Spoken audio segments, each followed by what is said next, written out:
बिस्मिल्लाहिर्रहमानिर्रहीम अस्सलामुअलैकुम। मैं हूं सिकंदर हैदर और आप देख रहे हैं इलेक्ट्रिकल उर्दू ट्यूटोरियल्स। दोस्तों, आज की वीडियो में मैं आपको सिखाने जा रहा हूं कि कैसे आपने एक सिंगल पैस मोटर को कंट्रोल करना है मैग्नेटिक कंडक्टर से।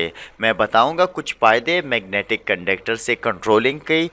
दोस्तों, सबसे पहले मैं इस डायग्राम में जो मैंने तरीका देखा है ये बहुत ही सिंपल है, लेकिन यहाँ पर कोई भी थर्मल ओवरलोड रिली मैंने इस्तेमाल नहीं की। बहरहाल एक रीसेटेबल थर्मल ओवरलोड ज़्यादातर सिंगल पैस मोटर में होता है या उसके कंट्रोल बॉक्स में होता है, तो आप उससे निकाल कर यहाँ पर लगा सकते हैं। बहरहाल आप कोई भी बाज़ार से अपने रेटिंग के हिसाब से, अपने लोड के हिसाब से एक थर्मल रिसीटेबल ओवरलोड ख़रीद कर यहाँ पर लगा सकते हैं। मैं अगली वीडियो में इंशाल्लाह वो भी डिस्कस करूँगा कि कैसे आपने उसके साथ थर्मल ओवरलोड लगाना है रिसीटेबल।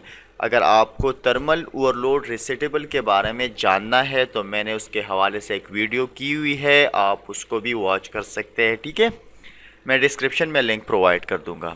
तो बात करते हैं मैग्नेटिक कंट्रोलिंग से एक सिंगल पैस मोटर को। ठीक है, तो अगर हम देखें तो सिंगल फेज मोटर ज़्यादातर हम अपने घर में एक वाटर पंप मोटर इस्तेमाल करते हैं, जो ज़्यादातर कंट्रोलेबल होता है एक सर्किट ब्रेकर से या एक स्विच से, या कुछ लोग सॉकेट के ज़रिए भी कंट्रोल करते हैं, कभी सॉकेट को इंसर्ट कर देते हैं यानी शू।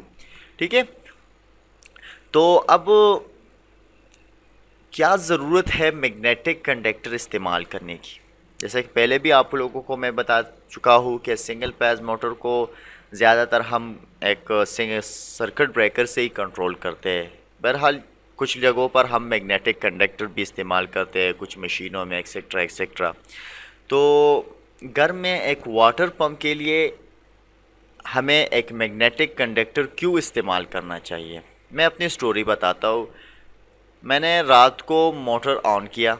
अभी मैं पाकिस्तान में हूँ, पाकिस्तान में होता है लोड शेडिंग, तो पाकिस्तान और इंडियंस के लिए ये बिल्कुल परफेक्ट वीडियो है। अगर जहाँ पर लोड शेडिंग है तो उसके लिए ये कनेक्शन बहुत ही परफेक्ट है। ठीक है, तो मैंने रात को मोटर ऑन किया, मोटर को चालू कर दिया।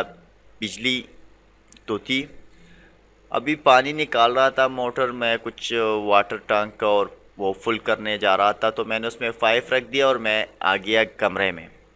अब उसी वक्त बिजली चली गई, मैं भूल गया कि मैंने मोटर को ऑन छोड़ा है। अब मेरी बदकिस्मती थी कि रात को बिजली आई और उसके बाद कोई लोड शेडिंग नहीं हुई, तो मोटर ज़्यादा चलने की वजह से हीट अप हो गया और वो जल गया, उसकी वाइंडिंग जल गई। तो सुबह मैंने वाइंडिंग कर दी। ठीक है, तो अब जब भी हम एक मोटर को ऑन करते हैं और उसको एक सर्किट ब्रेकर से कंट्रोल करते हैं, तो जब भी बिजली चली जाती है और दोबारा आती है तो वो मोटर ऑटोमेटिकली स्टार्ट हो जाता है, क्योंकि ब्रेकर से कंट्रोलेबल है। लेकिन अगर हम जो मैग्नेटिक कंडक्टर से इसको कंट्रोल करें, तब जब बिजली चली जाएगी तब ये मोटर दोबारा, जब बिजली आएगी तो मोटर दोबारा ऑटोमेटिकली ऑन नहीं होगा, आपको दोबारा ऑन करना पड़ेगा। एक तो फ़ायदा इसका ये हुआ कि लोड शेडिंग के वक्त अगर हम मोटर को ऑफ़ करना भूल भी जाए तब भी ये मोटर ऑन नहीं होगा ऑटोमेटिकली। दूसरा फ़ायदा इसका ये है, जब बिजली डिम हो जाए, कभी कभार बिजली की वोल्टेज इतनी लो हो जाती है कि मोटर जलने के करीब होता है, तो ब्रेकर ज़्यादातर ट्रिप नहीं होता है। लेकिन जब मैग्नेटिक कंडक्टर इस्तेमाल होता है तो मैग्नेटिक कंडक्टर के कॉइल को भी सप्लाई चाहिए होती है। जब इसको इतना सप्लाई नहीं प्रोवाइडेड होती है कि इसको मैग्नेटिक बना दे और ये मैग्नेट बना दे और यहाँ पर ये सारे कॉन्टेक्ट्स को यानी आयरन कोर को नीचे खींचने की ताकत उसमें हो, तो फिर ये छोड़ देता है, आयरन कोर को नहीं खींच पाता। तो जब ये कॉन्टेक्ट्स ऊपर आ जाते हैं तो यहाँ पर एक ओपन सर्किट बन जाता है, तो जो होल्ड करंट जो होता है वो फिर उस कॉइल को नहीं पहुँचता। तब कॉइल को होल्ड करंट नहीं पहुँचता, जो मैग्नेटिक कंडक्टर ऑटोमेटिकली ऑफ हो जाता है। तो अब बात करते हैं इसकी कनेक्शन के बारे में।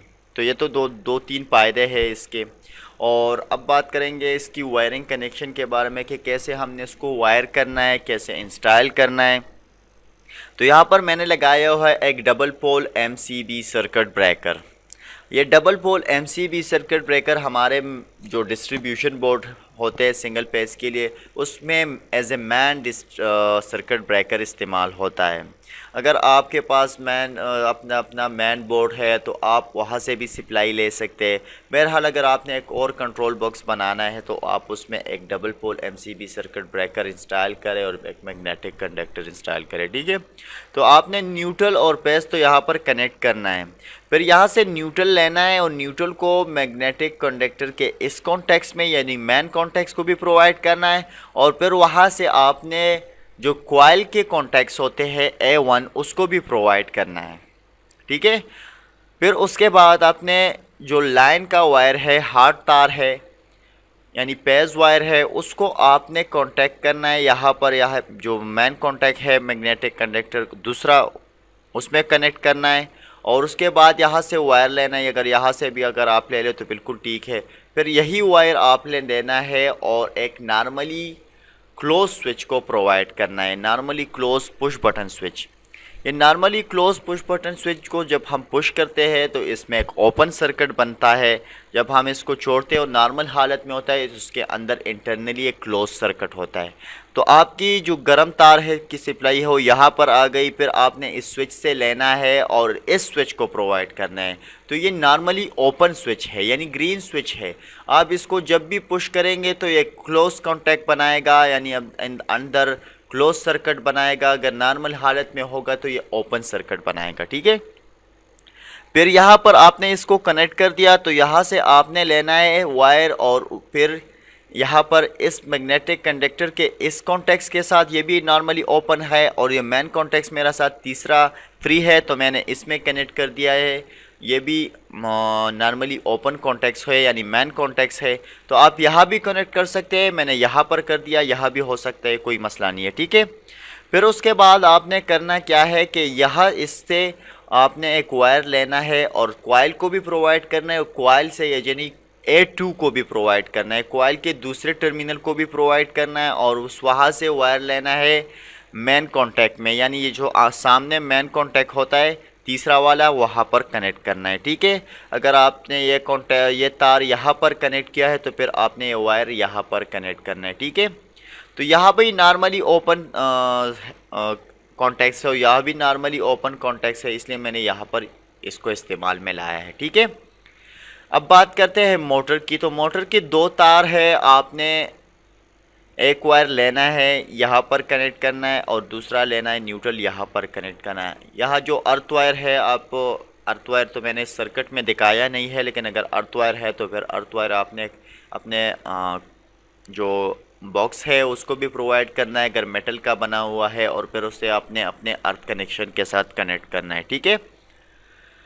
अब जब वो ये काम कैसे करेगा, यहाँ पर इन नॉर्मली ओपन कॉन्टैक्ट्स है, जब ये स्विच तो यहाँ पर क्लोज है, सप्लाई यहाँ तक आ रही है, लेकिन यहाँ पर ये ओपन सर्किट बन चुका है।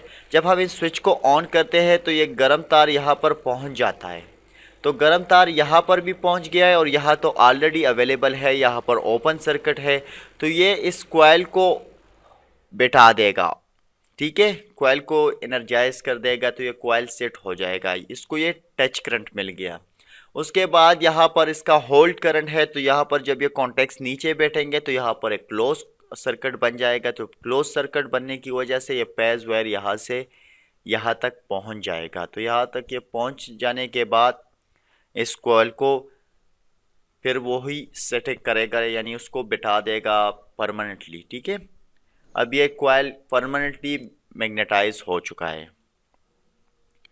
तो ये कॉन्टैक्ट्स आपस में क्लोज हो चुके हैं। यहाँ पर भी ये कॉन्टैक्ट्स भी क्लोज हो जाएंगे तो आपका मोटर चालू हो जाएगा। अब मिसाल के तौर पर बिजली चली गई, जब बिजली चली जाती है तो ये मैग्नेटिक कंडक्टर की कॉन्टैक्ट्स दोबारा अपने नॉर्मल हालत में आ जाते हैं यानी ओपन कॉन्टैक्ट्स बना लेते हैं, ठीक है। जब ये ओपन बना लेते हैं तो ये स्विच को हमें दोबारा दबाना पड़ेगा, तभी ये मैग्नेटिक कंडक्टर बैठेगा, क्योंकि यहाँ पर ओपन सर्किट है और यहाँ पर भी ओपन सर्किट है। अब जब दोबारा बिजली आएगी तो ये मैग्नेटिक कंडक्टर ऑटोमेटिकली स्टार्ट नहीं होगा, यानी उसको दोबारा आपने मैनुअली स्टार्ट करना है। ये मोटर को ऑटोमेटिकली स्टार्ट नहीं करेगा, क्योंकि यहाँ पर हमारे साथ इस स्विच में भी ओपन सर्किट है और यहाँ पर जो हमने ये होल्ड का वायर प्रोवाइड किया यहाँ पर, तो यहाँ पर भी हमारे साथ ओपन कॉन्टैक्ट है। जब हम इस स्विच को दबाएंगे तो एक थोड़े से वक्त के लिए यहाँ पर ये क्लोज सर्किट बना देगा। तो ये गर्म का तार जो है ना, ये फेज वायर यहाँ पर पहुँच जाएगा, कॉइल की सर्किट को कंप्लीट कर देगा। जो कॉइल यहाँ पर कॉन्टैक्ट्स को बैठाएंगे यानी आयरन कोर को खींचेगा तो यहाँ पर इस कॉन्टैक्ट्स को भी नीचे लाएगा। जब ये कॉन्टैक्ट्स यहाँ पर नीचे जाएंगे तो यहाँ पर ये क्लोज सर्किट बना लेंगे। तो क्लोज सर्किट बनाने के वजह से ये फेज वायर यहाँ से फ्लो अप करेगा, ये इस कॉइल तक पहुँच जाएगा। तो इसका सर्किट परमानेंटली कंप्लीट हो जाएगा। मैग्नेटिक कंडक्टर सेट होगा यानी बैठा हुआ होगा, उसने अपना यहाँ कॉन्टैक्ट्स को क्लोज कर दिया होगा। यहाँ पर ये कॉन्टैक्ट्स भी क्लोज हो चुके होंगे और ये मोटर काम करना शुरू कर देगा। ठीक है। और अब जब बिजली चली जाए तो बाद में फिर ये यहाँ से मैग्नेट ख़त्म हो जाएगा। कोयल से करंट ख़त्म होने की वजह से यहाँ पर कोई मैग्नेट नहीं रहेगा। उसका स्प्रिंग दोबारा इस कॉन्टैक्ट्स को ऊपर की तरफ लाएगा और यहाँ पर ये कॉन्टैक्ट्स दोबारा ओपन सर्किट हो जाएंगे। और जब भी बिजली आएगी तो ओपन सर्किट यहाँ पर भी है और यहाँ पर भी है, तो मोटर ऑटोमेटिकली स्टार्ट नहीं होगा। इसी के साथ ही आज की वीडियो ख़त्म होती है। मज़ीद ट्यूटोरियल्स के लिए हमारे यूट्यूब चैनल को ज़रूर सब्सक्राइब कीजिए। सब्सक्राइब करने का कोई पैसा नहीं लगता। सब्सक्राइब से होता यही है कि आपको हमारी डेली अपडेट्स मिलती रहेंगी। अल्लाह हाफ़िज़।